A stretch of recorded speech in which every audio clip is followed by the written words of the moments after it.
வணக்கம். நம்ம இந்த வீடியோவில் என்ன பார்க்க போகிறோம்னா, செலக்டடான ஒரு 25 polity questions previous year question பேப்பர்லேருந்து எடுத்திருக்கேன். சரிங்களா? அதை பற்றின எக்ஸ்ப்ளனேஷனோட பார்க்கலாம். ஃபஸ்ட்டு கொஸ்டின், கூட்டுறவு சங்கங்கள் தொடர்பான புதிய அரசு நெறிமுறை கொள்கையை சேர்த்த அரசியலமைப்பு திருத்தச் சட்டம் எது அப்படின்னு கேட்டிருக்காங்க. கொஸ்டின்ஸ் எல்லாத்தையும் இங்கிலீஷ்லேயும் நீங்கள் பார்த்துக்கோங்க. சரிங்களா? The amendment act which added a new directive principle relating to cooperative society is the அப்படின்னு கேட்டிருக்காங்க. இதுக்கான ஆன்சர் என்னென்னா 97th அமெண்ட்மெண்ட் ஆக்ட் 2011, அதாவது 97வது திருத்தச் சட்டம் 2011. இது எப்படி சேர்த்துருப்பாங்க அப்படின்னா, நம்மளோட டிபிஎஸ்பி அரசுக்கு வழிகாட்டும் நெறிமுறைகள் அப்படின்னு ஒரு பார்ட் இருக்கு இல்லையா, அதில் ஆர்டிக்கல் 43B அதில் சொல்லியிருப்பாங்க கூட்டுறவு சங்கங்களை ஊக்குவிக்கணும் அப்படின்னு சொல்லி. அதை பேஸ் பண்ணி 2011 ஒரு திருத்தச் சட்டம் போடுறாங்க, 97வது திருத்தச் சட்டம். அதில் பகுதி 9Bயை சேர்க்குறாங்க. 9Bயை சேர்த்து அது கூட 243 ZHலேருந்து 243 ZT வரைக்கும் ஆர்டிகல்ஸை சேர்க்குறாங்க. ஓகேங்களா? இதுதான் 97th அமெண்ட்மெண்ட் ஆக்ட் 2011. அடுத்து ஆப்ஷன் பி பார்க்கலாம். 42nd அமெண்ட்மெண்ட் ஆக்ட் 1976, 42வது திருத்தச் சட்டம் 1976. இது ரொம்ப முக்கியமான அமெண்ட்மெண்ட் ஆக்ட்டு. இது வந்து மினி அரசியலமைப்பு, குட்டி அரசியலமைப்பு அப்படிலாம் சொல்லுவாங்க. இது வந்து 1976 எமர்ஜென்சி அப்போ போடப்பட்டது. இதில் நிறைய இதெல்லாம் சேர்த்துருப்பாங்க. முக்கியமானது என்னென்னா, நம்ம முகப்புரையில் சமதர்மம், மதச்சார்பின்மை, ஒருமைப்பாடு இந்த வார்த்தைகள்லாம் புதுசாக சேர்த்துருப்பாங்க. பகுதி 4A அடிப்படை கடமைகள், அதில் ஒரு 10 அடிப்படை கடமைகளை சேர்த்துருப்பாங்க ஸ்வரன் சிங் அவங்க கமிட்டியோட பரிந்துரை மூலமாக. ஓகேங்களா? அடுத்து 44வது திருத்தச் சட்டம் 1978. இது எதுக்காக போட்டிருப்பாங்க, இது எப்போ போட்டிருப்பாங்கன்னா, மொராஜி தேசாய் பிரதமராக இருந்தப்போ இந்த ஆக்ட் போட்டிருப்பாங்க. இது என்னென்னா, இதில் முக்கியமான பாயிண்ட் என்னென்னா, சொத்துரிமையை இந்த திருத்தச் சட்டம் மூலமாக தான் நீக்கியிருப்பாங்க. சொத்துரிமை வந்து அடிப்படை உரிமையில் இருக்கும், அதை நீக்கி சாதாரண ஒரு உரிமையாக 307 வச்சுருப்பாங்க. அடுத்து 86வது திருத்தச் சட்டம் 2002. இது வந்து அடிப்படை கல்வியை வந்து ஒரு அடிப்படை உரிமையாக, ஆரம்ப கல்வியை ஒரு அடிப்படை உரிமையாக்கியிருக்கும். இதில் வந்து 21A அப்படிங்கிற ஒரு ஆர்டிக்கலை சேர்த்துருப்பாங்க. 21Aல மொத்தம் 3 ஆர்டிக்கலை சேர்த்துருப்பாங்க. 45, 51A, 21A அப்படிங்கிறது. 45ங்கிறது 6 வயது முதல் 14 வயது வரை உள்ள குழந்தைகளோட ஆரம்ப கல்வியை பற்றி சொல்லுது டிபிஎஸ்பியில். 51A அதோட சப்டிவிஷன் K. ஓகேங்களா? அடிப்படை கடமைகளில் 10 கடமைகள் இருக்குது அப்படின்னு சொல்லி பார்த்தோம் இல்லையா, அதில் 11வது கடமையாக 6லேருந்து 14 வயதுக்கு உட்பட்ட குழந்தைங்களை படிக்க வைக்கிறது அவங்க பேரண்ட்ஸோட கடமை அப்படின்னு சொல்லி சேர்த்துருப்பாங்க. அடுத்து 21A அப்படிங்கிறது அடிப்படை உரிமைகள். இதுவும் அதே தான். 6லேருந்து 14 வயது உள்ள குழந்தைகள் தொடக்க கல்வி படிக்கிறது அவங்களோட உரிமை அப்படின்னு சொல்லியிருப்பாங்க. 45ல் வயசு ஒன்று தான், 6லேருந்து 14 அந்த குழந்தைங்க படிக்கணும் அப்படின்னு சொல்லியிருப்பாங்க. 51ல் படிக்க வைக்கிறது பெற்றோரோட கடமைன்னு சொல்லியிருப்பாங்க. 21Aல படிக்கிறது குழந்தைங்களோட உரிமை அப்படின்னு சொல்லியிருப்பாங்க. ஓகேங்களா? இந்த 4 அமெண்ட்மெண்ட் ஆக்டும் கிளியருங்களா? நெக்ஸ்ட் கொஸ்டின், பஞ்சாயத்து ராஜ் பற்றிய சரியான வாக்கியங்களுள் தேர்வு செய்க அப்படின்னு சொல்லியிருக்காங்க. மொத்தம் 4 கோட்ஸ் கொடுத்துருக்காங்க, 4 குறிப்புகள் கொடுத்துருக்காங்க. ஓகேங்களா? வாக்கியங்கள், அதில் எது சரின்னு கேட்டிருக்காங்க. ஃபஸ்ட்டு பாருங்கள், LM சிங்வி குழு பஞ்சாயத்துகளுக்கு அரசியலமைப்பு அங்கீகாரம் வழங்க பரிந்துரைத்தது. ஓகேங்களா? இது கரெக்டு தான். அடுத்து உறுப்பு 243B கிராம சபைகள் பற்றியது. இது வந்து தப்புங்க. இது உறுப்பு 243Bங்கிறது பஞ்சாயத்துகளோட அமைப்பை பற்றி சொல்லும். அதாவது அது ஈரடுக்கு பஞ்சாயத்தா, மூவடுக்கு பஞ்சாயத்தா, மூன்றடுக்கு பஞ்சாயத்தா அப்படிங்கிறத பற்றி சொல்லும். 243A தான் வந்து கிராம சபைகள் பற்றி சொல்லும். ஃபஸ்ட்டு கிராம சபைகள் பற்றி சொல்லிவிட்டு அதுக்கப்புறம் அதுங்களோட அமைப்பை பற்றி சொல்கிறது தான் 243B. அடுத்து 3வது பாயிண்ட்டு, பஞ்சாயத்து ராஜ் அமைப்புகளை ஏற்படுத்திய 2வது மாநிலம் ஆந்திர பிரதேசம். இது கரெக்டு தான். ஃபஸ்ட்டில் வந்து ராஜஸ்தான் வந்து பஞ்சாயத்து அமைப்புகளை ஏற்படுத்தியிருக்கோம். நஹவுரா அப்படிங்கிற டிஸ்ட்ரிக்டில் 1959 அக்டோபர் 2 காந்தி ஜெயந்தி அன்னைக்கு நம்ம ஜவஹர்லால் நேரு பிரதமர் அவர்கள் தொடங்கி வச்சுருப்பாங்க. ஃபஸ்ட்டு ராஜஸ்தான், 2வது ஆந்திர மாநிலம் பஞ்சாயத்து ராஜை ஏற்றிருக்கும். ஓகேங்களா? அடுத்த பாயிண்ட், ஒவ்வொரு மாநிலமும் பஞ்சாயத்துகளுக்கென்றே தனியாக அமைச்சரை கொண்டிருக்க வேண்டும் என அசோக் மேத்தா குழு பரிந்துரைத்தது. இதுவும் சரிதான். சரிங்களா? இதில் 2வது பாயிண்ட் மட்டும் தப்பு. 1, 3, 4 3ம் சரி. ஓகேங்களா? இதில் இந்த குழுங்களோட இயர் சொல்கிறேன், முடிஞ்சால் நோட் பண்ணிக்கோங்க. எல்எம் சிங்வி குழு 1986, அசோக் மேத்தா குழு 1977. ஓகேங்களா? அடுத்து ஒரு பொறுத்துக்க பார்க்கலாம். கமிஷன்ஸ் கொடுத்துருக்காங்க. கமிஷன்ஸோட பரிந்துரைகள். ஓகேங்களா? ஃபஸ்ட்டு அசோக் மேத்தா குழு. அசோக் மேத்தா குழு என்ன பரிந்துரை பண்ணியிருப்பாங்க அப்படின்னா, 2 அடுக்கு ஊரக உள்ளாட்சி அமைப்பு, அதாவது மாநில லெவல்லையும் ஊராட்சி லெவல்லையும் இருந்தால் போதும் அப்படின்னு சொல்லி அவங்க சொல்லியிருப்பாங்க. அடுத்து பல்வந்த் ராய் மேத்தா குழு என்ன சொல்லியிருப்பாங்க அப்படின்னா, 3 அடுக்கு ஊரக உள்ளாட்சி அமைப்பு, மாநில அளவில், மாவட்ட அளவில், கிராம அளவில் இருக்கணும் அப்படின்னு இவங்க சொல்லியிருப்பாங்க. அடுத்தது ஜிவிகே ராவ் குழு. இவங்க என்ன சொல்லியிருப்பாங்கன்னா, மாவட்ட வளர்ச்சி ஆணையர் பதவி உருவாக்கம், டிஸ்ட்ரிக்ட் டெவலப்மெண்ட் கமிஷனர் அப்படிங்கிற ஒரு போஸ்ட்டை கிரியேட் பண்ணணும் அப்படின்னு சொல்லி இவங்க சொல்லியிருப்பாங்க. 4வது காட்கில் குழு. காட்கில் குழு என்ன சொல்லியிருப்பாங்க, ஊராட்சிக்காக மாநில நிதி ஆணையத்தை அமைக்கணும் அப்படின்னு சொல்லியிருப்பாங்க. ஓகேங்களா? ஆன்சர் 3, 4, 2, 1. அடுத்த கொஸ்டின். நமது தேசியத்தின் அடிப்படை இந்திய ஒன்றியம், ஆனால் மாநிலங்கள் அந்த ஒன்றியத்தின் கால்கள் என கருத்துரைத்த ஆணையம் அப்படின்னு கேட்டிருக்காங்க.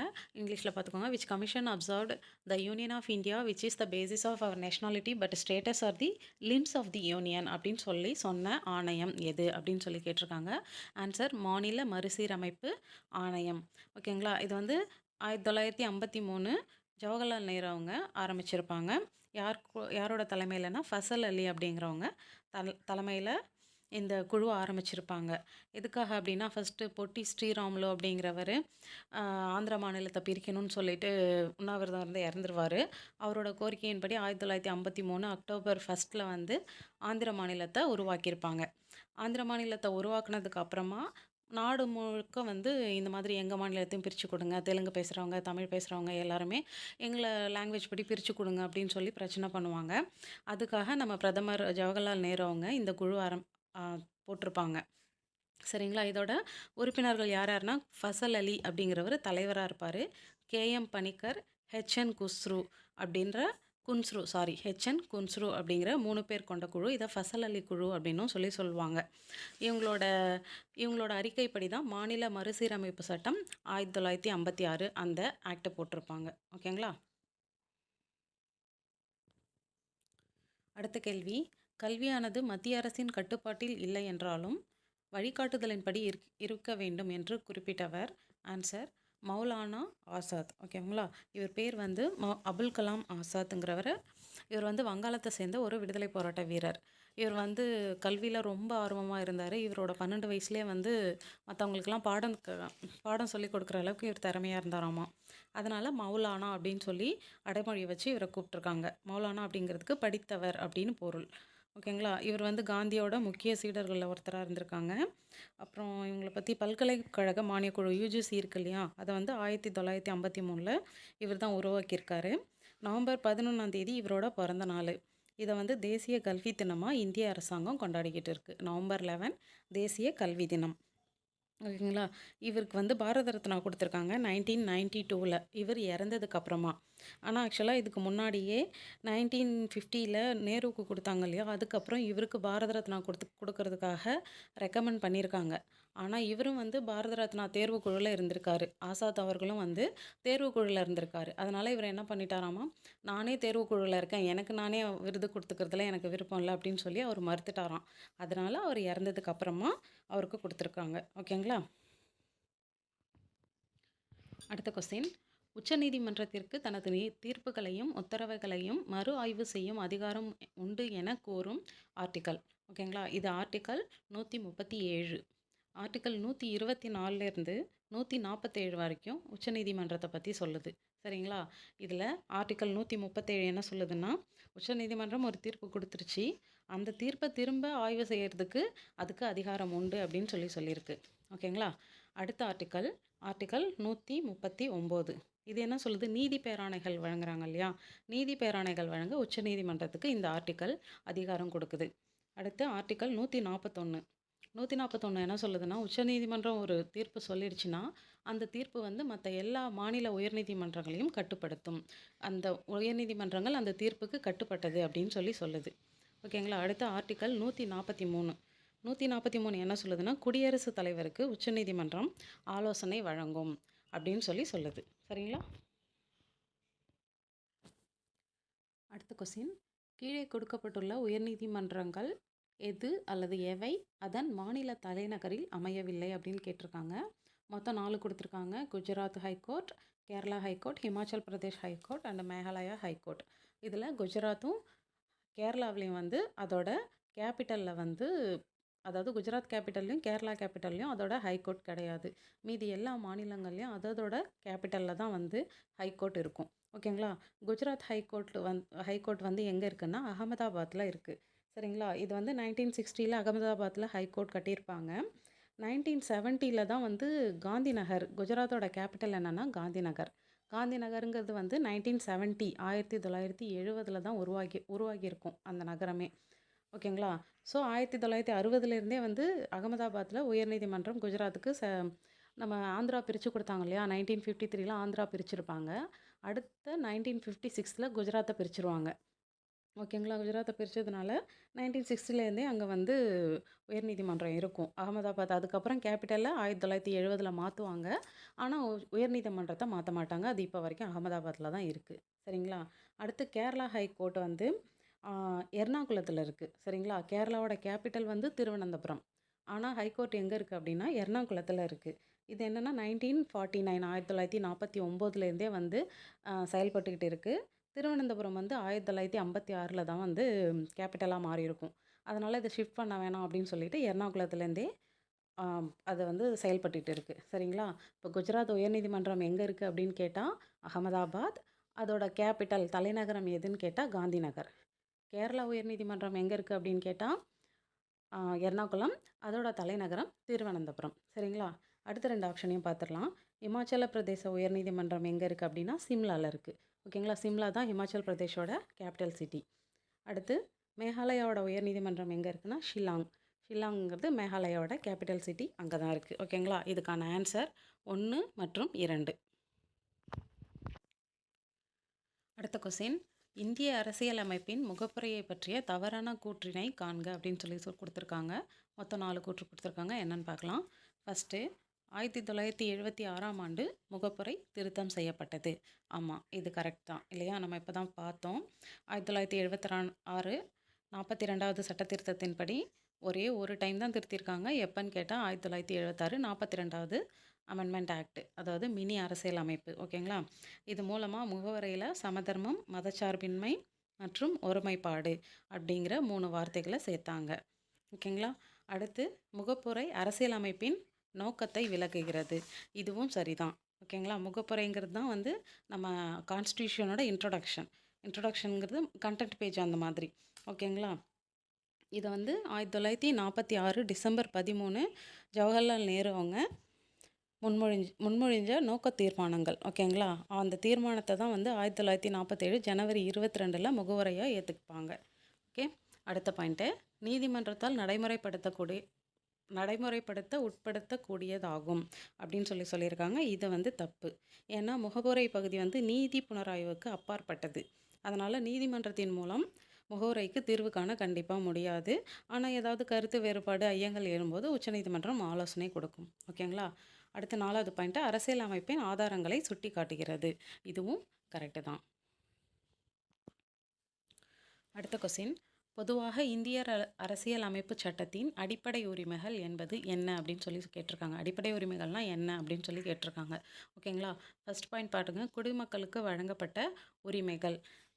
இதுக்கு முன்னாடி அடிப்படை உரிமைகள்லாம் என்னன்னு நம்ம பார்த்துடலாம். ஓகேங்களா? அடிப்படை உரிமைகள் வந்து இந்திய அரசியலமைப்போட பகுதி 3 இதில் ஆர்டிக்கல் 12லேருந்து 35 வரைக்கும் சொல்லுது. இது எதை பற்றி சொல்லுதுன்னா, ஒரு நாட்டோட குடிமக்கள் வந்து சுதந்திரமாகவும் அவங்க விருப்பத்தோடையும் வாழ்கிறத பற்றி சொல்லுது. ஓகேங்களா? அதுக்காக அவங்களுக்கு தனியாக எந்த உரிமையும் நீங்கள் வந்து எதை வேணால் பண்ணிக்கலாம், போயிட்டு பக்கத்தில் வீடை இடிக்கலாம், அவனை போய் அடிக்கலாம், போகலாம், அந்த மாதிரியான உரிமைகளை அவனுக்கு கொடுக்கல. அவங்க ஒரு ஒரு குடிமகன் இருக்கான்னா, அவனோட விருப்பத்தோடையும், அவனோட சுதந்திரமாவும் வாழணும் அப்படிங்கிறத பத்தி மட்டும் தான் இது சொல்லுது. ஓகேங்களா? அவங்களுக்குன்னு தனியா ஸ்பெசிஃபிக்கா குடிமக்களுக்குன்னு தனியா எதையும் மத்தவங்கள டிஸ்டர்ப் பண்ற மாரி உரிமைகள எதுவும் கொடுக்கல. ஓகேங்களா? அதே மாதிரி குடிமக்களுக்கு இடையான கட்டுப்பாடுகளையும் இந்த அடிப்படை உரிமைகள் கொடுக்கல. என்னன்னா, இது வந்து ஒரு அரசோட தன்னிச்சையான அதிகாரத்திலிருந்து குடிமக்களை பாதுகாக்கிறது. ஓகேவா? நம்ம வந்து இந்தியாங்கிறது மக்களாட்சி நாடு. நமக்கு நல்லாவே தெரியும். ஒரு அரசு வந்து தன்னிச்சையா எதுவுமே பண்ண முடியாது. நம்ம அத பத்தி பேசலாம். ஒரு கவர்மெண்ட் வந்து பண்ற ஒரு திட்டமோ ஏதோ நமக்கு பிடிக்கல அப்படின்னா, குடிமக்கள் அத வந்து அப்போஸ் பண்றதுக்கோ, அத பத்தி கருத்துக்கள் தெரிவிக்கிறதுக்கோ அடிப்படை உரிமை நமக்கு வழிவகை செய்யுது. ஓகேங்களா? இந்த அடிப்படை உரிமைகள இந்திய அரசியலமைப்பின் மகாசாசனம், அதாவது மேக்னா கார்ட்டா அப்படின்னு சொல்றாங்க. அடுத்தது 3வது பாயிண்ட் பாருங்க. விருப்புறு திட்ட கொள்கைகளின் பட்டியல் அப்படின்னா, ஒரு குடிமகனுக்கு சில விருப்பங்கள் இருக்கும். அதான் நான் ஏற்கனவே சொன்ன மாதிரி, நமக்கு வந்து மத்தவங்கள டிஸ்டர்ப் பண்ணாம அரசியலமைப்புக்கு உட்பட்டு ஏதாவது விருப்பங்கள் இருக்கு அப்படின்னா, நம்ம அத நிறைவேத்திக்கலாம். ஆனா, அந்த அரசியலமைப்ப தாண்டி மத்தவங்க அரசுக்கு எதிரா, அந்த மாதிரி எதுவும் விருப்பங்கள் நம்மளோட விருப்பங்கள் இருக்குன்னா, அதெல்லாம் வந்து நம்ம அடிப்படை உரிமைகள் மூலமா எனக்கு உரிமைகள் இருக்கு, நான் செய்வேன் அப்படியெல்லாம் சொல்லக்கூடாது. ஓகேங்களா? இதோட கரெக்ட்டான டெஃபினேஷன் என்னன்னா, 4வது பாயிண்ட் தான் பாருங்க. தனிநபர் சுதந்திரத்தை அரசு எடுக்கக்கூடாது என்னும் எதிர்மறை கட்டுப்பாடுகள். ஓகேங்களா? Negative applications of the state not to encroach on individual liberty அப்படிங்கிறது தான் இதுக்கான கரெக்டான ஆன்சர். ஓகேங்களா? அடிப்படை உரிமைகளில் மொத்தம் 12லேருந்து 35 வரைக்கும் ஆர்டிக்கல் இருக்குது. இதில் மொத்தம் 6 அடிப்படை உரிமைகள் கொடுத்துருக்காங்க. சரிங்களா? இது என்னென்னா, சமத்துவ உரிமை, சுதந்திர உரிமை, சுரண்டலுக்கு எதிரான உரிமை, சமய சுதந்திர உரிமை, கல்வி மற்றும் கலாச்சார உரிமை, அரசியலமைப்புக்குட்பட்டு தீர்வு காணும் உரிமை. அடுத்த கொஸ்டின் பாருங்க. முதன்முறையாக உள்ளாட்சி அமைப்புகளுக்கு அரசியலமைப்பு சட்ட அங்கீகாரம் கொடுக்கப்பட வேண்டும் என வலியுறுத்திய குழு. ஓகேங்களா? இதுக்கு ஆன்சர் எல்எம் சிங்வி குழு. இது நம்ம ஏற்கனவே பார்த்துருக்கோம். இது எப்போ போட்டிருப்பாங்கன்னா 1986 ராஜீவ்காந்தி அரசாங்கத்தினால இதை போட்டிருப்பாங்க. ஓகேங்களா? இதுக்கு முன்னாடி நிறைய குழு ஜவஹர்லால் நேரு அவங்க இதெல்லாம் போட்டிருப்பாங்க. அதெல்லாம் வந்து பரிசீலிக்கிறதுக்காக எப்படி இருக்குது அதோட வளர்ச்சி, பஞ்சாயத்து ராஜோட வளர்ச்சி, தகுதி நிலை, பணி இதெல்லாம் எப்படி இருக்குது அப்படின்னு பரிசீலிக்கிறதுக்காக ராஜீவ்காந்தி அவர்கள் இந்த குழுவை வந்து போட்டிருப்பாங்க. சரிங்களா? இதோட முக்கியமான பரிந்துரையே இதுதான். பஞ்சாயத்து ராஜ் அமைப்புகள் வந்து அரசியலமைப்பு சட்டத்தால் அங்கீகரிக்கப்படணும். இந்திய அரசியலமைப்பில் ஒரு பார்ட்டாக வந்து இதை நம்ம சேர்க்கணும் அப்படின்னு சொல்லி ஃபஸ்ட்டு ப்ரெஃபர் பண்ண ஒரு குழுங்கிறது எல்எம் சிங்வி குழு தான். ஓகேங்களா? இயர் 1986. அடுத்த கொஸ்டின் பாருங்க. நீதிபதிகளின் ஒழுக்க நெறிகளை விதிப்பதற்கு தேசிய நீதிக்குழுவிற்கு அதிகாரம் அளிக்கப்பட வேண்டும் என்று பின்வருவனவற்றுள் எது பரிந்துரை செய்தது அப்படின்னு கேட்டிருக்காங்க. இதுக்கான ஆன்சர் வந்து 2வது நிர்வாக சீர்திருத்த ஆணையம். ஓகேங்களா? இது எப்போ போட்டிருப்பாங்க அப்படின்னா 2005 போட்டிருப்பாங்க. 2005 ஆரம்பிக்கும்போது வீரப்ப மொய்லி அவங்க வந்து இதோட தலைவராக இருப்பாங்க. அதுக்கப்புறம் ராமச்சந்திரன் அப்படிங்கிற 2 பேர் வந்து இதோட தலைவராக இருப்பாங்க. இந்த குழு வந்து 2007 வந்து அதோட பரிந்துரைகள் மொத்தம் 163 பரிந்துரைகள் வந்து கொடுத்துருப்பாங்க. 163 பரிந்துரைகளை கொடுத்துருப்பாங்க. அதில் 153 பரிந்துரைகள் வந்து மாநில அரசு சார்பில் மேற்கொள்ள வேண்டிய மாற்றங்கள் தொடர்பானவை. ஓகேங்களா? இதில் முக்கியமான இன்னொன்று என்னென்னா, காவல்துறை, நீதித்துறையில் மேற்கொள்ளப்பட வேண்டிய மாற்றங்களை இந்த குழு சொன்னுச்சு. அதுக்கப்புறம் குற்ற விசாரணை அப்படிங்கிறத காவல்துறையோட பிற பணிகள்லேருந்து பிரித்து வைக்கணும் அப்படின்னு சொல்லியிருக்கு. சட்டம் வந்து முறையாக அமல்படுத்தப்படுகிறதா என்பதை கண்காணிக்க உள்துறை அமைச்சகத்தின் கீழ் ஒரு சிறப்பு படையை அமைக்க வேண்டும் அப்படின்னும் இந்த குழு வந்து பரிந்துரை பண்ணியிருக்கு. Next question. பாராளுமன்றத்தில் தகவல் அறியும் உரிமை சட்டம் இயற்றப்பட்ட ஆண்டு. இதுக்கு ஆன்சர் 2005. ஓகேவா? Right to information act, RTI அப்படின்னு சொல்கிறோம் இல்லையா?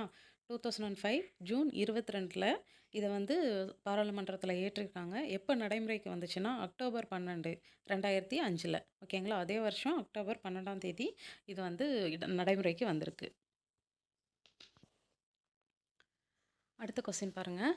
6 முதல் 14 வயது வரையிலான அனைத்து குழந்தைகளுக்கும் இலவச மற்றும் கட்டாய கல்வியை அரசு வழங்க வேண்டும் என்று இந்திய அரசியலமைப்பின் எந்த பிரிவு அறிவிக்கின்றது அப்படின்னு கேட்டிருக்காங்க. இதுக்கான ஆர்டிக்கல் 21A. ஓகேங்களா? இது பகுதி 3 அடிப்படை உரிமைகள். அதில் இருக்கிற சுதந்திர உரிமை. ஓகேங்களா? பகுதி 3ல் இருக்க அடிப்படை உரிமைகள், அதில் இருக்க சுதந்திர உரிமையில் இந்த ஆர்டிக்கல் 21A வருது. இதை நம்ம ஏற்கனவே பார்த்துருக்கோம். ஓகேங்களா? 21Aங்கிறத எப்போ சேர்த்துருப்பாங்க? 86வது சட்ட திருத்தம் 2002ல் சேர்த்துருப்பாங்க. இதில் 6லேருந்து 14 வயது வரையிலான குழந்தைகளுக்கு கல்வி பெறுறது அவங்களோட உரிமை அப்படின்னு சொல்லியிருப்பாங்க. சரிங்களா? அடுத்து ஆர்டிக்கல் 20. இதுவும் அதே பகுதியில் தான் வருது. இது என்ன சொல்லுது அப்படின்னா, குற்றம் சாட்டப்பட்ட நபர்களுக்கான உரிமை மற்றும் தண்டனைகளிலிருந்து பாதுகாப்பு பெறும் உரிமை. அடுத்து ஆர்டிக்கல் 21 என்ன சொல்லுது அப்படின்னா, வாழ்க்கை மற்றும் தனிப்பட்ட சுதந்திரத்துக்கு பாதுகாப்பு பெறும் உரிமை. ஆர்டிக்கல் 22 என்ன சொல்லுது அப்படின்னா, சில வழக்குகளில் கைது செய்து தடுப்பு காவலில் வைப்பதற்கு எதிரான பாதுகாப்பு உரிமை. ஓகேங்களா? சுதந்திர உரிமைங்கிறது ஆர்டிக்கல் 19லேருந்து 22 வரைக்கும். இதில் 4 ஆர்டிக்கல் நம்ம இதில் பார்த்துட்டோம். ஒரே ஒரு ஆர்டிக்கல் மட்டும்தான் அதில் பேலன்ஸ் இருக்குது. ஆர்டிக்கல் 19. ஓகேங்களா? ஆர்டிக்கல் 19 என்ன சொல்லுது அப்படின்னா, பேச்சுரிமை, கருத்து தெரிவிக்கும் உரிமை, அமைதியான முறையில் கூட்டம் கூடுவதற்கான உரிமை, சங்கங்கள் அமைப்புகள் தொடங்கும் உரிமை, இந்திய நாட்டிற்குள் விரும்பிய இடத்தில் வசிக்கும் மற்றும் தொழில் செய்யும் உரிமை அப்படிங்கிறத பற்றி சொல்லுது. ஓகேங்களா? சுதந்திர உரிமைங்கிறது ஆர்டிக்கல் 19லேருந்து 22 வரைக்கும். அதில் இருக்கிற 5 ஆர்டிக்கலையும் நம்ம இதில் பார்த்துட்டோம். அடுத்த கொஸ்டின், மக்களவையில் மிகுதியான உறுப்பினர்களை கொண்ட மாநிலம் எது அப்படின்னு சொல்லி கேட்டிருக்காங்க. இதுக்கு ஆன்சர் உத்தரப்பிரதேசம். ஓகேங்களா? மக்களவை அப்படிங்கிறது நம்ம லோக்சபா அப்படின்னு சொல்லுவோம். நம்ம எம்பி எலெக்ஷன்லாம் நடக்குது இல்லையா? தமிழ்நாட்டில் மொத்தம் 39 எம்பி தொகுதிகள் இருக்குது. ஓகேங்களா? இந்த எம்பி எலெக்ஷன் மூலமாக தேர்ந்தெடுக்கப்படுகிற உறுப்பினர்கள் யார் அதிகம் அப்படின்னு சொல்லி கேட்டிருக்காங்க. ஆக்சுவலாக இது எப்படி தேர்ந்தெடுப்பாங்க அப்படின்னா, மாநிலங்களோட மக்கள் தொகைக்கு ஏற்ப தான் எம்பி தொகுதியை பிரிப்பாங்க. இப்போ நமக்கு உத்தரப்பிரதேசம் தான் இந்தியாவிலே அதிக மக்கள் தொகை கொண்ட மாநிலம். ஸோ ஆப்வியஸாக அங்கே தான் எம்பி தொகுதிகள் நிறையா வரும், மக்களவை தொகுதிகள் நிறையா வரும், மக்களவை உறுப்பினர்களும் நிறையா வருவாங்க. சரிங்களா? இப்படி ஞாபகம் வச்சுக்கோங்க. இப்போ எத்தனை உறுப்பினர்கள் உத்தரப்பிரதேசத்துலேருந்து வராங்க மக்களவைக்கு அப்படின்னு சொன்னால் 80 பேர், 80 எம்பி இருக்காங்க அங்கே. ஓகேங்களா? தமிழ்நாட்டுக்கு 39 இருக்காங்க. அப்புறம் குறைந்த அதாவது இந்தியாவிலே குறைந்த மக்களவை உறுப்பினர்கள் கொண்டது யார் யார் அப்படின்னா, சிக்கிமில் ஒரே ஒரு உறுப்பினர் தான் சிக்கிம்லேருந்து வருவாங்க. அப்புறம் மிசோரம், நாகாலாந்து இதுலேருந்தும் ஒரே ஒரு உறுப்பினர் தான் வருவாங்க. ஓகேங்களா? அடுத்த கொஸ்டின், 73வது மற்றும் 74வது அரசியல் சாசன திருத்தச் சட்டங்கள் எங்கே பெண்களுக்கு 1/3 பங்கு இடங்களை ஒதுக்கியுள்ளன அப்படின்னு கேட்டிருக்காங்க. இதுக்கு ஆன்சர் பஞ்சாயத்து மற்றும் நகர சுயாட்சி அமைப்புகளில். நகர சுயாட்சினா நகராட்சி அமைப்புகள். ஓகேங்களா? 73வது சட்ட திருத்தம் ரெண்டுமே 1992 தான். அதை ஞாபகம் வச்சுக்கோங்க. 92 நரசிம்ம ராவ் அவர்கள் பிரதமராக இருந்தப்போ இந்த திருத்தச் சட்டம் அமெண்ட்மெண்ட் ஆக்ட் ரெண்டுமே வந்திருக்கும். ஓகேங்களா? 73வது திருத்தச் சட்டம் என்ன சொல்லுது அப்படின்னா, ஊராட்சி அமைப்புகளுக்கு, அதாவது கிராமத்தில் ஊராட்சிங்க இருக்கு இல்லையா, அந்த அமைப்புகளுக்கு அரசியல் அமைப்பு ரீதியிலான அங்கீகாரம் இந்த அமெண்ட்மெண்ட் ஆக்ட் மூலமாக 73வது 73rd அமெண்ட்மெண்ட் மூலமாக வழங்கினாங்க. ஓகேங்களா? இதைப்படி என்னென்னா, பகுதி 9 அதை ஊராட்சி அமைப்புகள், அதாவது பஞ்சாயத்து ராஜ் அப்படிங்கிறத நம்மளோட கான்ஸ்டிடியூஷனில் சேர்த்தாங்க. ஓகேங்களா? அடுத்து 74வது சட்ட திருத்தத்தின்படி என்ன சேர்த்தாங்க அப்படின்னா, நகராட்சி அமைப்புகள் பகுதி 9A சேர்த்தாங்க. சரிங்களா? அடுத்த கொஸ்டின் பாருங்கள். இது கூட ரிலேட்டடானது தான். சட்டப்பிரிவு 243B எந்த அரசியலமைப்பு சட்ட திருத்தத்தின் மூலம் சேர்க்கப்பட்டுள்ளது? இது நம்ம ஏற்கனவே பார்த்துருக்கோம். 243Bங்கிறது பஞ்சாயத்துக்களோட அமைப்புகளை பற்றி சொல்லுது அப்படின்னு சொல்லி பார்த்துருக்கோம். 243A கிராம சபையை பற்றி சொல்லுது. 243B பஞ்சாயத்துக்களோட அமைப்புகளை பற்றி சொல்லுது அப்படின்னு சொல்லி பார்த்துருக்கோம். இப்போ தான் பார்த்தோம் 73வது அமெண்ட்மெண்ட் ஆக்ட் தான் பஞ்சாயத்து ராஜ அரசியல் அமைப்பில் சேர்த்துருக்கு. சரிங்களா? ஸோ இது ஆன்சர் 73வது அரசியல் அமைப்பு சட்ட திருத்தம். அடுத்த கொஸ்டின் பாருங்கள். மாநிலங்கள் பட்டியலில் இருக்கும் இனத்தை அடையாளப்படுத்துக. Identify the subject of the state list. நம்ம இதுக்கு ஒரு ஷார்ட்ஸ் வீடியோ பார்த்துருக்கோம். மாநில பட்டியல், மத்திய பட்டியல், பொது பட்டியல் இதில் என்னென்ன இருக்குது அப்படின்னு சொல்லி. ஓகேங்களா? இப்போது மத்திய பட்டியலில் 100 துறைகள் மத்திய அரசோட கண்ட்ரோலில் இருக்குது. மாநில அரசோட கண்ட்ரோலில் 61 துறைகள் இருக்குது. பொதுப்பட்டியல், அதாவது 2 பேருக்கும் பொதுவாக 52 துறைகள் இருக்குது. சரிங்களா? இப்போ இதில் கொடுத்துருக்கிறதுல வங்கி, பாதுகாப்பு, வெளி விவகாரங்கள் இதெல்லாம் சென்ட்ரல் கவர்மெண்ட் ஓட பொறுப்பில் இருக்குது. சரிங்களா? நீர்ப்பாசனம், அதாவது இரிகேஷன், இது ஒரு முக்கியமான கலைச்சொல். இரிகேஷன் அப்படிங்கிறதுக்கு நீர்ப்பாசனம் அப்படின்னு அர்த்தம். ஓகேங்களா? இது வந்து மாநிலங்களோட கண்ட்ரோலில் இருக்குது. ஓகேங்களா? அடுத்த கேள்வி பாருங்கள். ஒரு பொறுத்துக்க இதில் கமிஷன்ஸ் கொடுத்துருக்காங்க. அந்த கமிஷன்ஸ் போட்ட இயர்ஸ் கொடுத்துருக்காங்க. இதில் எது சரி அப்படின்னு கேட்டிருக்காங்க. சரிங்களா? ஃபஸ்ட்டு சர்க்காரியா கமிஷன் 1983ன்னு கொடுத்துருக்காங்க. இது தப்பு. சரிங்களா? சர்க்காரியா கமிஷனுங்கிறது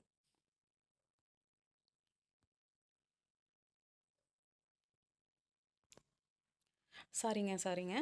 சர்க்காரியா குழு 1983ங்கிறது கரெக்டு. சரிங்களா? இவரோட சர்க்காரியா ஆர்எஸ் சர்க்காரியா அப்படிங்கிறவர் உச்சநீதிமன்ற நீதிபதி.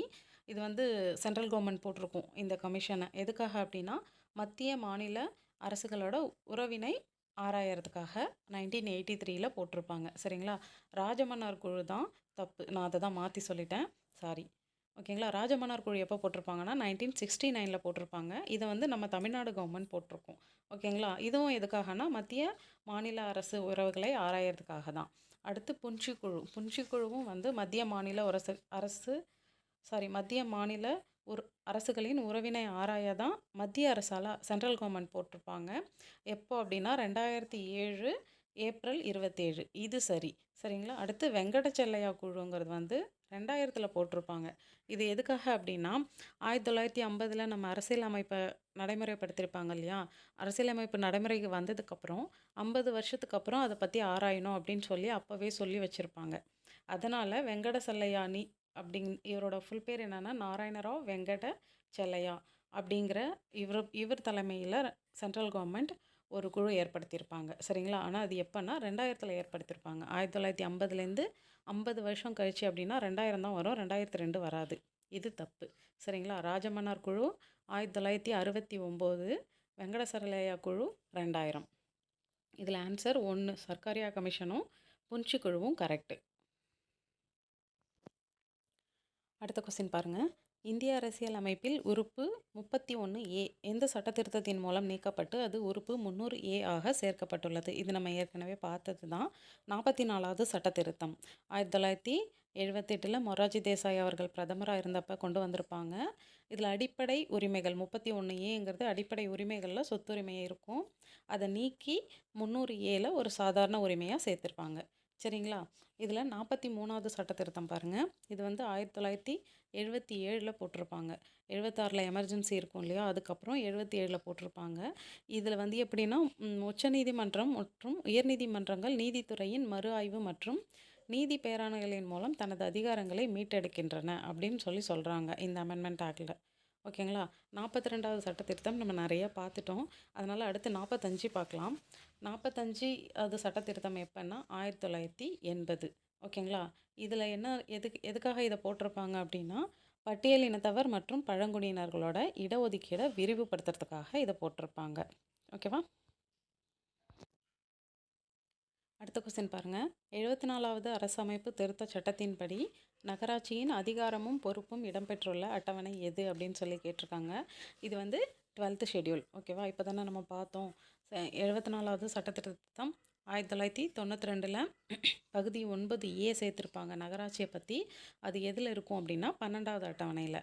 அடுத்து 11வது அட்டவணை கொடுத்துருக்காங்க பாருங்கள். 11வது அட்டவணை எதுன்னா பஞ்சாயத்து ராஜ் பற்றியது. ஓகேங்களா? பகுதி 9 பஞ்சாயத்து ராஜ் 11வது அட்டவணை, பகுதி 9A நகராட்சி 12வது அட்டவணை. சரிங்களா? ரெண்டுத்துக்கும் இயர் வந்து ஒன்று தான், 1992. அடுத்து 9வது அட்டவணை எதை பற்றி சொல்லுது அப்படின்னா இது வந்து 1951ல் இந்த அட்டவணையை சேர்த்துருப்பாங்க. இது எதுக்குன்னா நீதி மறு ஆய்வில் விலக்களிக்கப்பட்ட சட்டங்களை பற்றி இந்த அட்டவணை குறிப்பிடுகிறது அப்படின்னு சொல்கிறாங்க. அடுத்து 10th ஷெட்யூல் 10வது அட்டவணை வந்து கட்சித்தாவல் தடை சட்டம். இது வந்து எப்போ போட்டிருப்பாங்கன்னா 1985ஆம் ஆண்டு 52வது சட்டத்திருத்தத்தின்படி போட்டிருப்பாங்க. அடுத்த கொஸ்டின் பாருங்கள். கீழ்காணும் கூற்றுகளில் தவறான ஒன்று எது அப்படின்னு சொல்லி கேட்டிருக்காங்க. 4 பாயிண்ட் கொடுத்துருக்காங்க பாருங்கள். ஃபஸ்ட்டு பாயிண்ட், லோக் அதாலத் விரைவான நீதியை வழங்க அமைக்கப்பட்டது. ஆமாம், இது கரெக்டு தான். அடுத்து, குடும்பம் தொடர்பான சட்ட விவகாரங்களை குடும்ப நீதிமன்றம் கையாளுகிறது. இதுவும் சரிதான். நடமாடும் நீதிமன்றங்கள் கிராமப்புற மக்களுக்கு இடர்களை தீர்க்கும். இதுவும் கரெக்டு தான். இது அடுத்த பாயிண்ட் வந்து நீதிமன்றங்கள் திட்டம் 2000ஆம் ஆண்டு தொடங்கப்பட்டது அப்படின்னு சொல்லியிருக்காங்க. இது தப்பு. இது எப்போ ஸ்டார்ட் பண்ணியிருப்பாங்க அப்படின்னா 2006ல் ஸ்டார்ட் பண்ணியிருப்பாங்க. ஓகே.